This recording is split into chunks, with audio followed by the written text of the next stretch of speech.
Welcome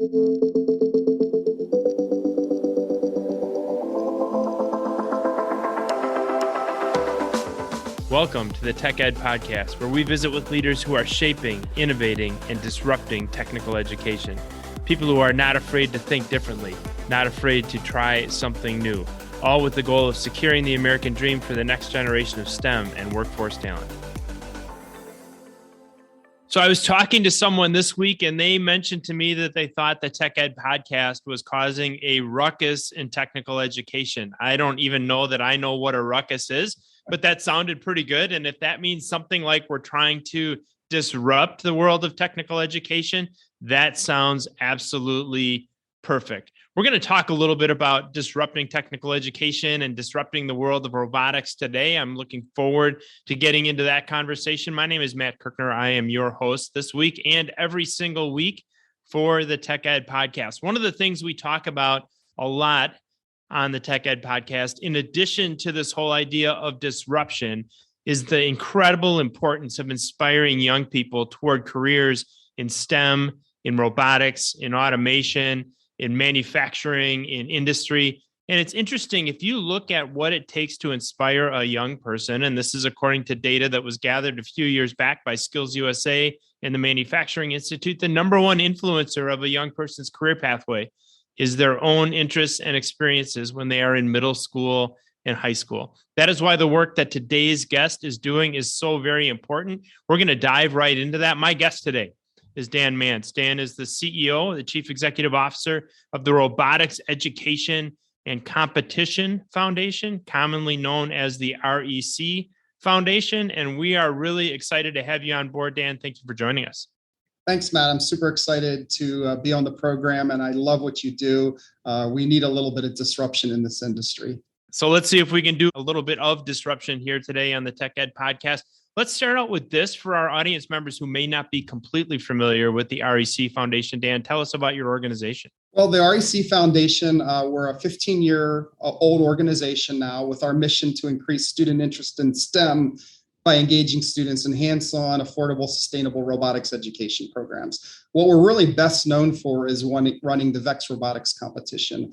It's the largest robotics competition in the United States. We're not necessarily always the best known, but pre-pandemic, we were approaching 30,000 teams. Obviously, we took a little bit step back, but coming out of the pandemic, we still had over 24,000 teams last year. We're in 70 countries. So our VEX robotics programs are K through university. Students design, build, engineer, and compete. But the REC Foundation is more than just the VEX robotics competitions. We have education programs and workforce development programs. We're very, very proud of that. We believe that while our mission is to get students involved in STEM, STEM doesn't necessarily mean earning a 4-year STEM degree. We have a huge need in this country right now for tech jobs. The future is tech industry 4.0. So we have programs that get those students that might not have the interest or might not have the financial resources to jump right into a 4-year program. We provide programs to give them the skills that they can get good robot operator jobs, or they can get good tech operator jobs right out of high school with partners such as Google, Tesla, Northrop Grumman. A lot of times these students will get apprenticeships. While they're earning money, they're still being paid to go to college, to go to trade schools, and ultimately earn their 4-year degrees anyway. We also believe that not everything is mobile robotics anymore.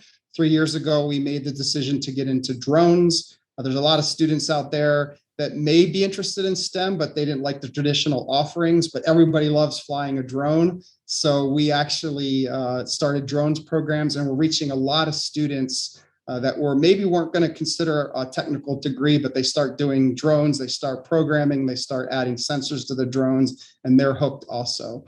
Besides running our VEX robotics programs, you mentioned Skills USA. We run the robotics competition for Skills USA as well as TSA. And we actually run robotics competitions for JROTC. It's one of our fastest growing programs. We realize that not everybody needs technology through the traditional high school approach. There's lots of different avenues to reach students. Plenty keeping you busy there, Dan, at the REC Foundation. More than 24,000 teams and competing in VEX robotics in 70 different countries. That's fascinating. I love the approach on accessibility and affordability, reaching maybe underserved communities, students that maybe wouldn't have had these types of opportunities without your organization. So incredibly important. And I'm looking forward to getting into some of those manufacturing partnerships that you have as well with organizations like Tesla, Northrop Grumman, and technology partnerships with folks like Google. We'll talk about that a little bit later in the podcast as well. But we're always interested on the Tech Ed podcast is how do you get to where you are? You're now the CEO of this incredibly influential organization. Tell our audience how you got there. Sure. I mean, I went to college at Kettering University in Flint, Michigan. And for the audience that doesn't know, they're a 5-year co-op school, and I worked for General Motors. About a year after I graduated, I was working there, and a friend of mine referred me to Fanuc, and I started at Fanuc as a controls engineer in their paint finishing division. And I did different controls applications all over the world. I had the opportunity to travel and do paint projects in 5 different continents, over 20 countries. I was the guy that always raised my hand and said, yeah, I'll learn these new control systems. My expertise besides controls was also pneumatics. And ultimately, I ended up in product development, where I was the director of new products, particularly paint finishing division products. It was a great job. I learned so much. I had an incredible team of mechanical and electrical engineers. But after 20 years, I was ready for something else. A friend of mine had relocated to Texas, and there was an opening for president of a company called Rack Solutions. So I went from the most high-tech world of robotics and controls and closed loop systems and sensors to a company that did sheet metal products for data centers. So basically, everybody knows about high-end data center products, fast computers, and all that stuff. All that stuff needs to be racked and controlled and stuff. So we manufactured racking systems and other infrastructure products. And we were competing primarily against China manufactured products, but our niche was customization and fast lead time. So in this new endeavor, we didn't have a lot of automation. So I used this opportunity to go back to my roots, and I actually started coaching robotics. And I never had the opportunity when I was in Michigan because I was so busy. So back here in Texas, I started coaching robotics. My friend was the president of X Robotics at the time, and I would give him suggestions. I would give him free advice all the time on how he could make the program better. So he asked if I would join the board to share some of my thoughts, and I did join the board 6 years ago. After about 6 months, I shared my vision, and the board asked if I would consider joining the REC Foundation as the CEO. And I said yes, under a couple conditions. And the most important thing to me was I didn't want to just focus on mobile robotics. I really felt that we needed to give students other opportunities to do STEM competitions, and that I also wanted to move the focus to workforce development, not just traditional STEM. Everybody back then was STEM this, STEM that, but I come from rural Pennsylvania, and I tell this story a lot. There was 5 of us. We all had, they called them gentleman farm, 10 to 30 acre pieces of property, and we were all in the same vicinity. And the 5 of us would run around and build motorbikes and go-karts and tree forts and stuff. And of the 5 of us, I was the only one who pursued going to college. But the 4 of them went to trade schools. 2 became machine tool operators. 1 became an HVAC person. 1 became a big rig mechanic. And none of them ever lost their jobs. And I, from my background, realized that we really need to be investing in the workforce. As the industry changed, we needed to be investing in the people running robotics, maintaining robots, and not just the robots, but the conveyor systems and all the supporting stuff. So when I agreed to become CEO of the REC Foundation, it was that we could also establish workforce development programs. So not just for the kids that were going to go pursue a 4-year or 2-year degree, but also the students to get jobs. And the board agreed. I always joked that I think they were humoring me. They'd say I'd be so busy with VEX robotics competitions that I wouldn't have time for that. And we have. In the last 5 years, we went from 14,000 teams to almost 30,000 teams pre-pandemic.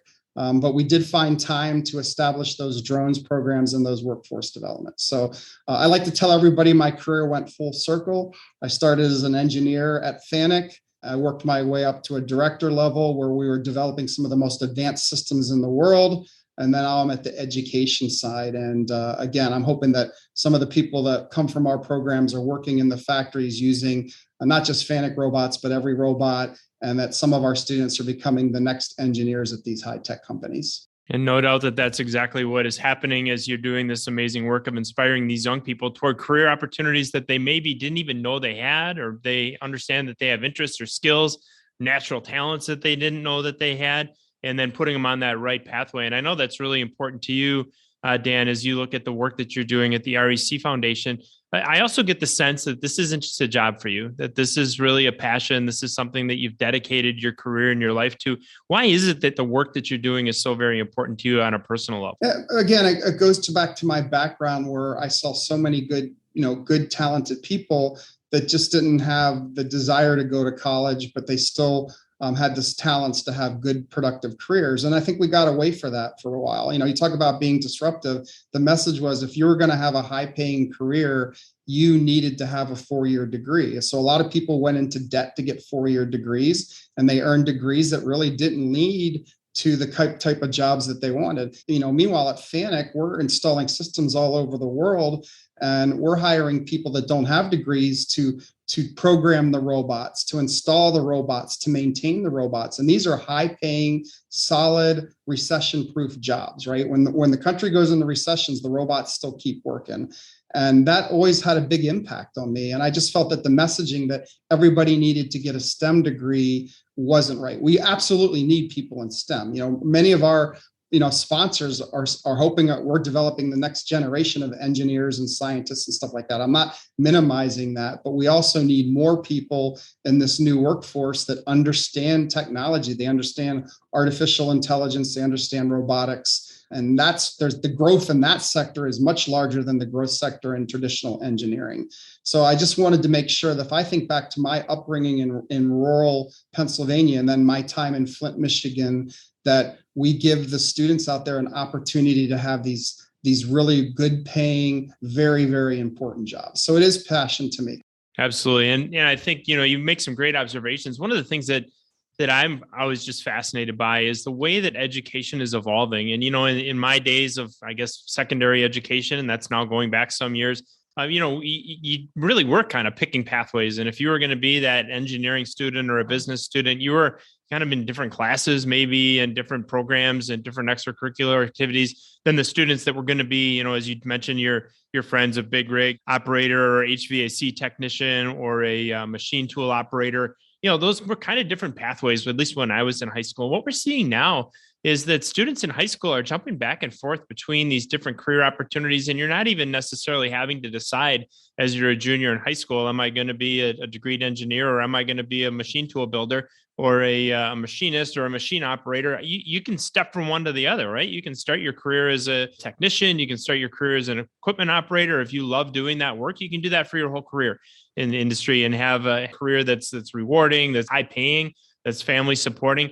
But you can also decide along the way to do something a little bit different. You can go to a 2-year associate degree program and then step into an engineering program. And I think that's in one of the ways, one of the things that, as we talk again about disruption, that the world of education is being disrupted as we look at what's taking place in technical education and how democratized it's become in so many great ways. You've got a student who's learning, maybe pre-engineering, sitting right next to a student who's going to be programming a robot when they leave high school. And it's just a great way for them to learn. You're right. And one of the things that I love about my background at Kettering University and then at FANUC is when I went through, college and then in my early years at FANUC, you didn't necessarily have to have engineering degree, advanced degrees to teach technology at Kettering University. We had a lot of people that earned their stripes in the auto industry, and they had more knowledge than any PhD person out there. And FANUC was the same way. The best performers got the opportunities, whether they had a 4-year engineering degree or not. My first manager at FANUC in controls didn't have a degree, but he knew control systems inside out. And he was a mentor to, hundreds of controls engineers. Many of the people at FANUC, started as a controls engineer under Larry and started their own controls companies. And not everybody had degrees, right? And I think we kind of lost our way a little bit. I think that's what I love about, for example, Tesla's Externship program. They take students that are interested in manufacturing careers, and they don't have to have a degree. They don't have to even be entering it. And they learn how to work on the robots. They learn how to do maintenance. And in the process, they're giving opportunities to learn industry certifications. And then there are opportunities to go get a 2-year degree, and then an opportunity to get a 4-year degree. And so a lot of people that start these externship programs end up becoming engineers. A lot of them love maintaining robots. A lot of them become path operators. They do a great job. Honda has similar programs in Ohio. And I'm very proud that the REC Foundation is part of Tesla's program, right? Tesla chose us because of our focus on workforce development to be the lead on their partner on some of these externships opportunities. Matter of fact, I'm going to Tesla at their Gigafactory next week for this year's externship class, right? So I think as the more progressive open companies realize there's not a traditional model anymore. And one of the things in this country too is we were fortunate to get a grant from Advanced Robotics and Manufacturing Institute. And the focus wasn't 4-year students, it was actually 2-year schools, because we have a unique opportunity in this country with our 2-year schools for those students that went through high school and maybe their focus was on music or athletics or something like that. All of a sudden now they need to get a good paying job. It's not that they've missed the boat. They can go to these 2-year schools and get that basic skill system. And I'm proud that the REC Foundation partners with 2-year colleges to provide some of our programs. And I want to drill down a little bit more, Dan, into VEX Robotics. You covered a little bit in the opening discussion about the number of students, the different countries that you're involved with, the levels of education that you're serving. But for anybody that isn't familiar with VEX Robotics, who is it for? What are the skills and technologies that students are learning and so on? So VEX makes incredible education products. They were best known for their VEX robotics kits that were geared more to competition, but they've really focused on classroom too. And they have an entire offering of K through university products. And it's all progressive too. So when you start in a VEX program in kindergarten through second grade, the concepts you learn build. All their educational materials are standards aligned. And they really have an incredible focus on computer science also. They have some of the most hands-on, easy to learn computer science programs. So VEX is they just make incredible educational resources and educational products. What we do at the REC Foundation is we run the competitions, right? So like I said earlier, we have other programs, drones programs, et cetera, but our largest program is the VEX Robotics. And the importance is what you learn in the classroom is great, but when you actually have a chance to be hands-on and take those concepts you've learned on the classroom and then compete, it really brings it all together. All the data shows that students that take what they learn in the classroom and then actually build and compete, it reinforces and does it. And their learning and understanding is much better. So we take some of these great programs, including a lot of their computer science programs. We have online challenges. We have part of our competition is autonomous mode and demonstrating program. So we take all the concepts and we bring it into the real world so students can build robots, program robots, and compete. I know you just had an amazing competition in Dallas, Texas. 20,000 students from all over the world came to Dallas, Texas to compete. Tell us about this event you just finished up. Yeah, we just finished the 2022 VEX Robotics World Championship. It was the 15th year of our World Championship. It was amazing. It was the largest we've ever had. Guinness Book of World Records already recognizes our World Championship as the world's largest robotics competition. But we even exceeded the numbers from the past. So we didn't have as many countries this year. Some countries were still not able to travel into the US, but we still had 48 different countries represented. We had 2,960 teams there in person. We also ran a remote competition, which had a few more hundred teams. And we actually ran an Asia Pacific division for the countries in the Asia Pacific, primarily China that couldn't travel, that had another 400 teams. So, together we were well over 3,000 teams. The teams will compete first very, very local, right? They may just have a couple competitions within their school, within their community, and then they start going to larger competitions within their state and then regional. And each time they earn an invitation to their state championship, the regional championship, and it culminates in the VEX Robotics World Championship. So it's an amazing feat. It's a very big logistical challenge to support 3,000 teams. We have multiple competitions going on at the same time. So our high school teams are competing. The JRTC division is competing. Then we have our middle school and our elementary school programs. For the first time ever, we had our Drones World Championship at the same time. But it was super exciting. We like the pizzazz, we like the lasers, we like the light shows. We also recognize some leading partners. We recognize people into our STEM Hall of Fame. The REC Foundation actually runs the STEM Hall of Fame, and we actually have the International Robotics Honor Society. So we use our VEX World Championship to recognize those students and volunteers and huge contributors too. But it all comes together the first 2 weeks of May. We crown our world champions. But like I like to tell everybody, at the end of the 2 weeks, we're only crowning, 16 world champions, but we have 3,000 teams. So the idea is to make sure that everybody there is getting something out of the experience. And the words that I hear the most is life-changing. And I hate saying that because it sounds so dramatic, but parents come up to me, students come up to me, and the ability to meet with students from different states and different countries and see how everybody else approaches the design process, the engineering process is life-changing. And one of the things I've started talking about on podcasts about 3 years ago is robotics is its own language. I mean, when you have 70 countries in your program, that's probably 45 to 50 different languages being spoken. But when they get to the field, they're speaking robotics. And there's huge cultural differences too. But all that's put aside because they're all trying to achieve the same thing. And that's get the best score, the best autonomous score.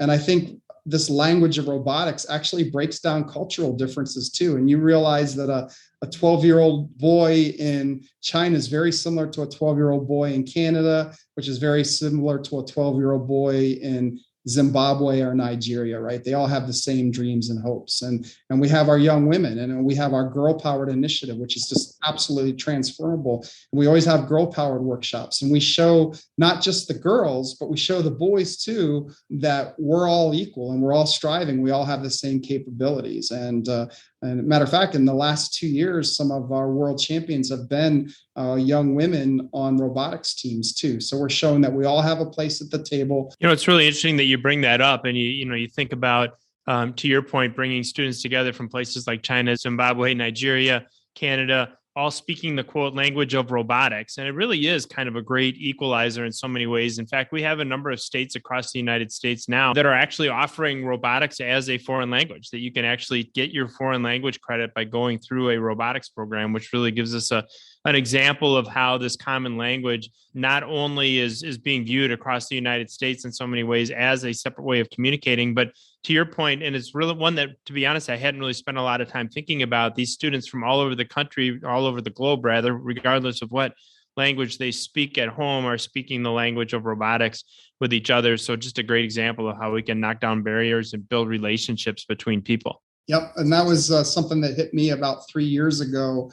I was literally watching a competition, and it was some students from Minnesota, some students from Alabama, the UK, and China. That was the 4 teams in that particular match. And let's be honest, the dialect in Minnesota is a lot different than the dialect in Alabama, right? And then you have China in there, and it really hit me that it didn't matter because they were strategizing. And the beauty thing about that match, I'll never forget this, is there was these 3 young boys that were like, we have a great robot.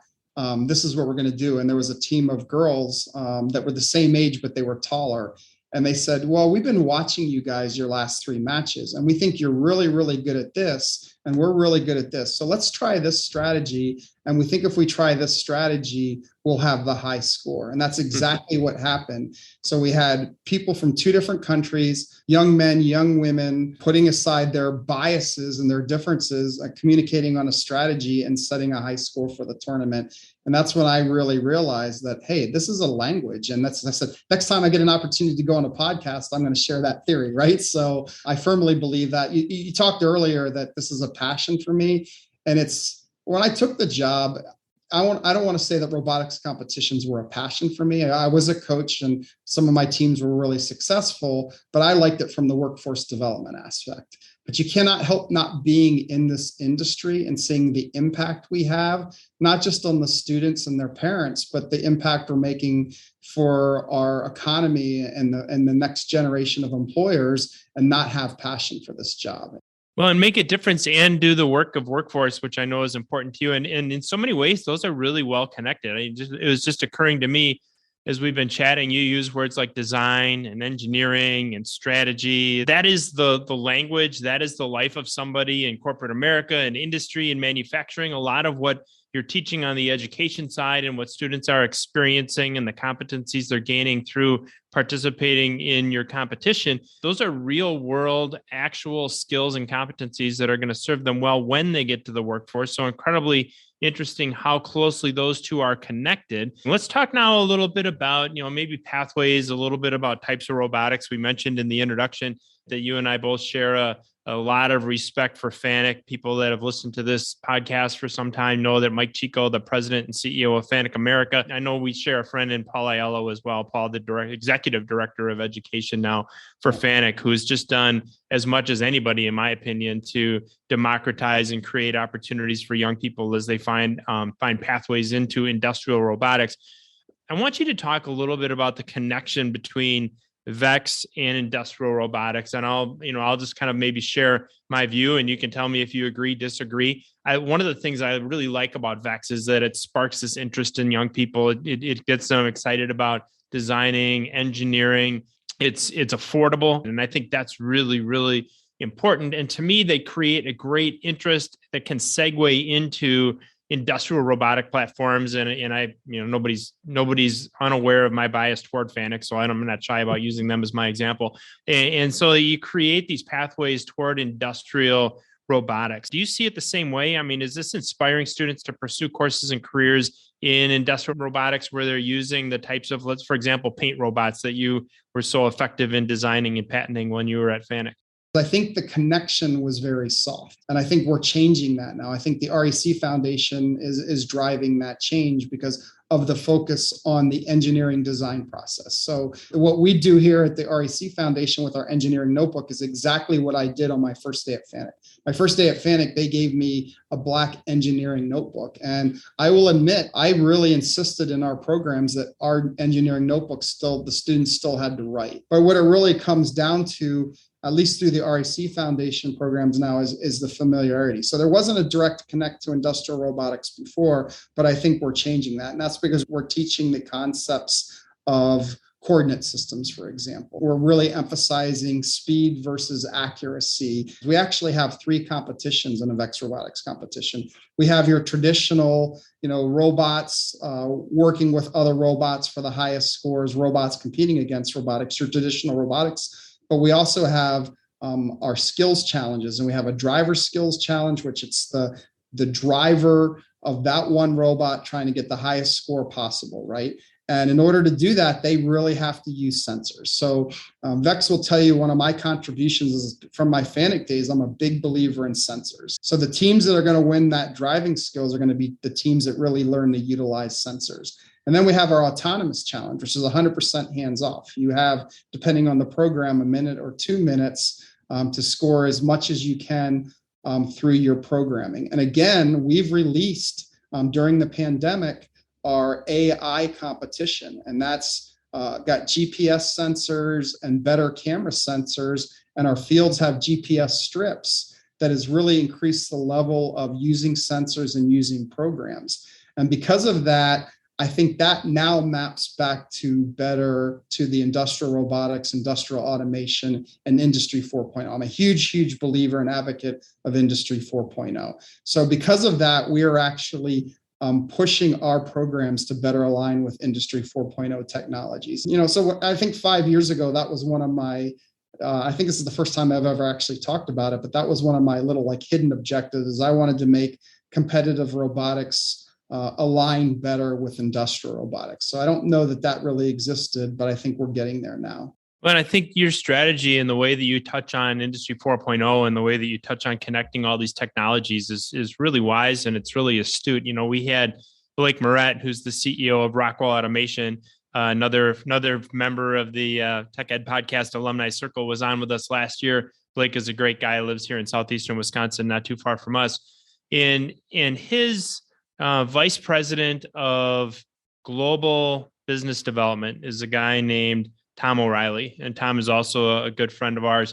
And I interviewed Tom a couple of years ago when we were talking about what should, in this case, technical college deans be thinking about putting into their programs.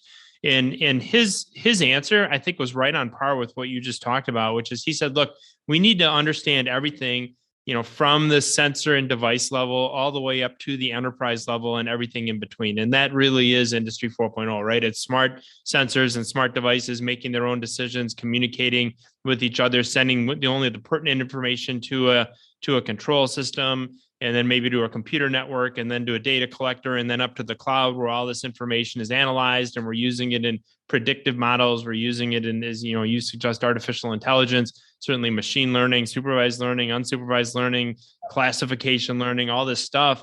And when you talk about the focus on sensors, and then what are we doing with that? How are we then analyzing all that data?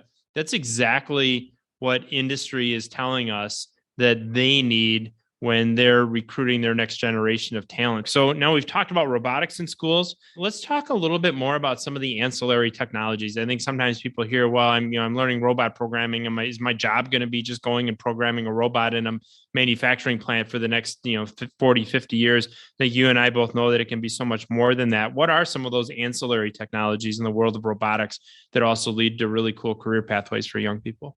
I think the number one that I see, and I've seen this back at my days at FANUC, is people having the opportunity to solve the problem differently, right? Some of the best at FANUC, we called them process engineers, and they were the staff that programmed the robots to paint the cars or do the welding or pick up the parts, right? So they had to integrate the end of arm toolings or the paint applicators and make it all work together. A lot of these process engineers I worked with didn't have degrees, but some of the most effective process engineers I ever worked with, the ones that saw the technology and they saw a better way to do it.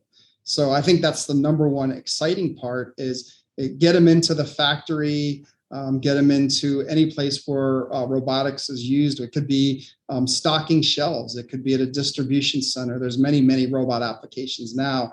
And I think any of these people, no matter what the background are, they're going to see a more efficient and effective and creative way to do it. So I think that's the exciting part, is people are going to find a better way and they're going to really challenge themselves. And I think that's one of the areas the United States has always excelled at, is our creativity, right? I mean, there's other industrial giants out there. They've refined the processes. They've tweaked the processes. The Japanese, it's no secret, they were known in the 80s and 90s for refining and tweaking manufacturing. But the one thing we do really well in the United States is through creativity. So I think these technologies, that's what we're going to bring to these robot operators as a way to use their creativity and their knowledge to find a better way to solve the problem.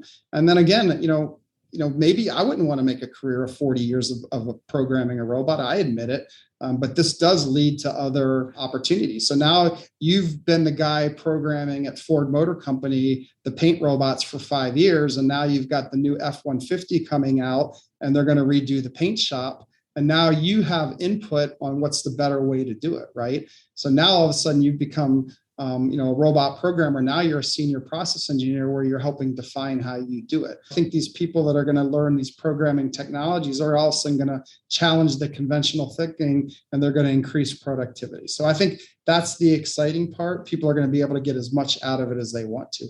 I really see future VPs of technology, VPs of engineering, and even future presidents and CEOs not necessarily being people like ourselves that have teaching or engineering or business degrees. I think you're going to see a lot of people that are creative that get into industrial robotics or any type of robotics, and they find a better way to solve a problem. And they're going to be the ones that are running these companies in the future.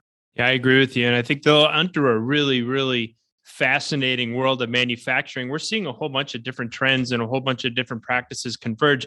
You referenced the Japanese in the 80s and 90s, and some might even say going all the way back to the 50s and 60s with people like Deming and Joe DeFeo and others that brought the practices of lean manufacturing to Japan, because at that time the American manufacturers weren't all that excited about hearing their ideas. And then of course they transformed manufacturing, such a huge part of that in the movement with the Toyota production system and Taiichi Ohno is this whole idea of lean and Kaizen and continuous improvement and involving our teams. I mean, that was such a huge trend here in the US, probably starting, at least for me in my manufacturing days, 2000, 2005 or so, although it was going on before then. It really kind of started to take root.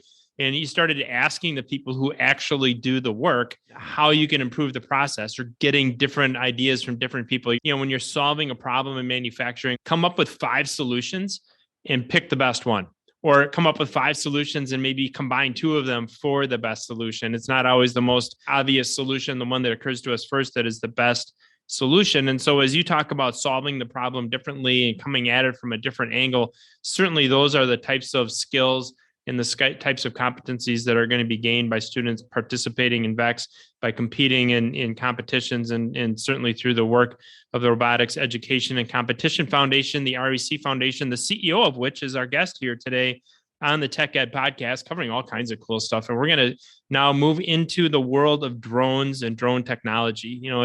Who had even heard of a drone 10 years ago, Dan? And now they're becoming so ubiquitous. Real world applications continue to grow and continue to evolve. Where do you see drones changing and impacting the world that we live in? And why do you see them as the next generation of robotics in education? Yeah, the funny thing is drones 10 years ago were being used in agriculture. And because I'm a rural boy, I knew that. And we talked about earlier that when I took the job at the REC Foundation, I wanted to diversify our offerings. And drones is one of the first programs that we decided to launch. And I think it's going to be our fastest growth program by far. And I did it for a different reason. Again, I wanted to excite students about tech careers that maybe weren't interested in mobile robotics, and drones are maybe a little bit a lower entry point at the beginning and a little bit more fun. And that part worked. But the fact of the matter is these students that are doing drones have so many applications. And that's part of our curriculum for drones is we start with the basics of flight technology and sensors and stuff like that. But we also include the real world applications. And, for example, here in Texas, drones now are used to inspect oil rigs, right? So before that was a much manual process, lots of labor. Now they fly a drone. We talked about agricultural uses have been around for more than a decade. But package delivery, everybody's talking about drones for package delivery. And there's an outfit here in Texas that's actually doing it now. And we're only at the precipice of what drones are going to be. And our drones programs, we have 2 different types of drones programs. We have our aerial drone competition, which is a combination of dexterity of flying the drones through hoops, and then also doing some tasks such as delivering cargo or moving some product and stuff like that. And that's a basic level entry. And that's very applicable because people need to do the drones. But we also have a more advanced drones contest. It's called the Bell Vertical Robotics Competition. And Bell is the primary sponsor for that one. But that's where we're using drones. Last year, the competition was to rescue people, right? Rescue people from a landslide. And this next year's competition will be about firefighting and using drones now to put out forest fires, or even more importantly, identify hot spots before they become a fire, right? So drones is one of the next wave of robotics. And it actually mixes back with sensors, which we've talked about, my passion for sensors and artificial intelligence, right? So in the challenge of identifying what could become a forest fire, you're mixing sensors and some basic knowledge there. So I just think that it's a whole different parallel path. And I do think you'll see convergence. I think our best technology solutions in the future will be ground robots with aerial robots, right? Let's be honest, the military is already doing that anyway, right? So we're probably lagging the military by at least a decade in some of these applications, but it's an exciting new world. And I encourage the students out there to fly a drone. I really do. I think, even if it's not what you want to pursue, understand the running of the joystick and the lift and the moving forward and attaching a camera and seeing what it can do. Just like in mobile robotics, if you play with a mobile robotics, then it's not intimidating when it becomes part of your work job and it becomes part of our day-to-day living in the future. So I encourage all students to play with these technologies, even if they don't pursue it. Sri Sarapelli, he's with Texas A&M University, was on with us a couple months ago talking about some of his research on the drone and autonomous vehicle front, and talking about ground robots and aerial robots and some of his work for the Department of Defense. Obviously, he couldn't disclose much, but doing some crazy things. I want to first say it's probably a good thing that our military is a little bit ahead of us on some of these technologies. So that isn't unnerving for me at all. It might be unnerving in the other direction. One of the other applications for drone technology that fascinates me because I'm an avid downhill skier is finding avalanche victims. And it's amazing how they're using drones and sensors and not just the technology, but also understanding the flight path and the most efficient flight path to identify an avalanche victim and get to them before something terrible happens and rescue that individual. Just really, really important applications. So there's no question, to your point, that there's going to be tremendous innovation and that drones and mobile robotics are the technologies of the future. On that topic, Dan, as you think about best practices that educators and industrial employers should be thinking about in terms of identifying gaps between maybe what education is doing and what industry is looking for and vice versa. What are some of those best practices to close the gaps between workforce and education?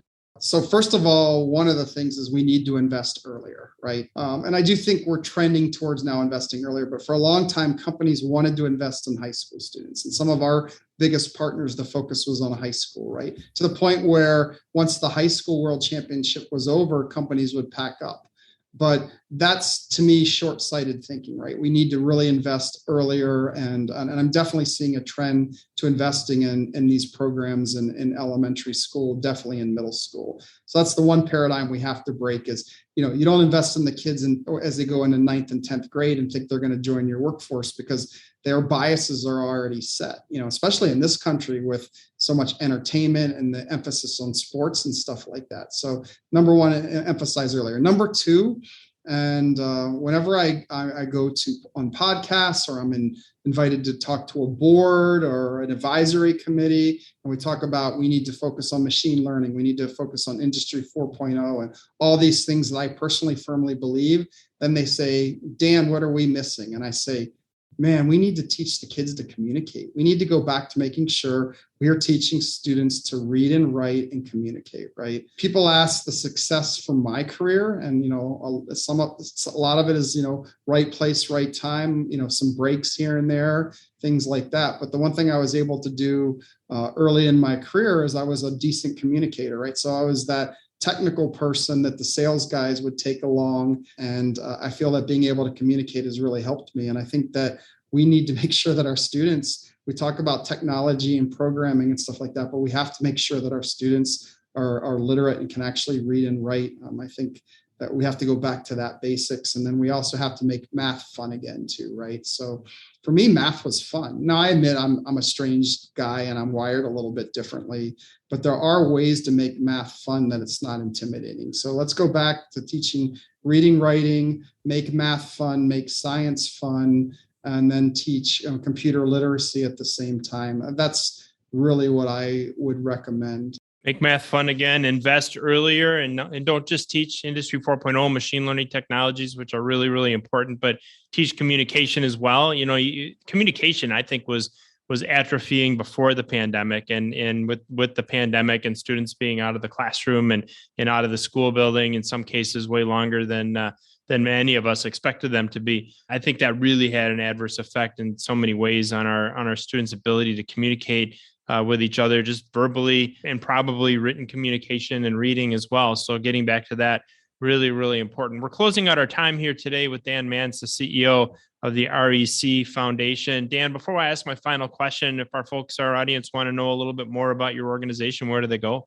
So the easiest thing to do is always go to our website, which is roboticseducation.org. Again, that's roboticseducation.org.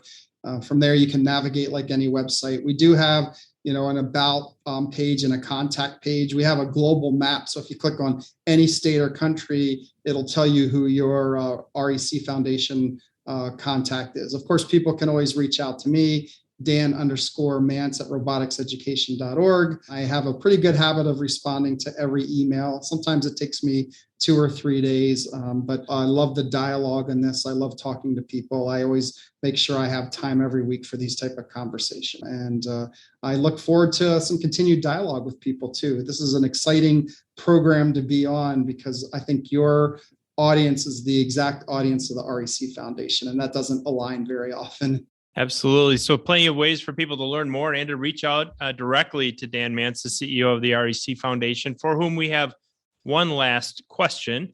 And it's a question I think you're going to have an interesting insight on, Dan. You know, we talk with corporate CEOs, we talk with a lot of public policy makers, governors. We've had a couple of assistant secretaries of labor on the podcast, people running statewide educational institutions.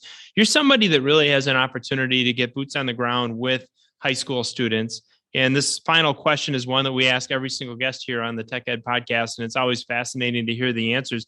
And that is, if you had one piece of advice to deliver to one of those high school sophomores that you get so much time with as you're out traveling 30 to 40 events a year, as they consider their future pathway, what would that advice be?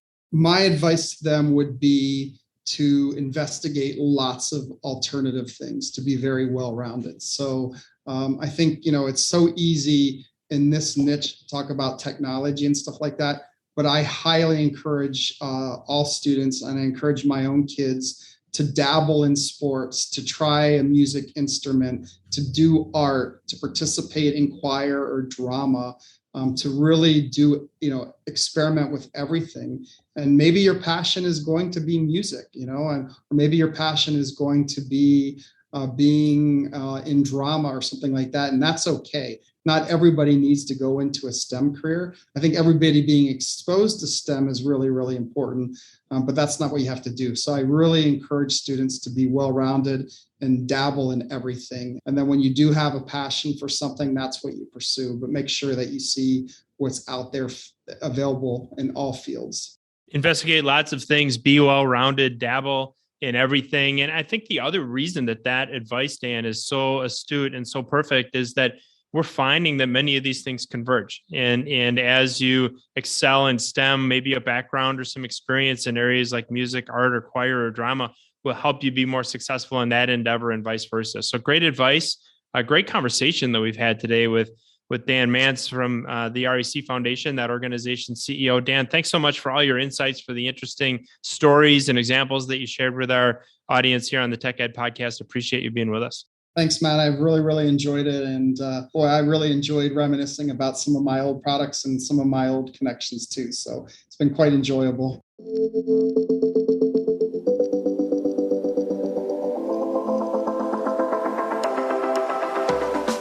Thanks for joining us for this episode of the Tech Ed podcast.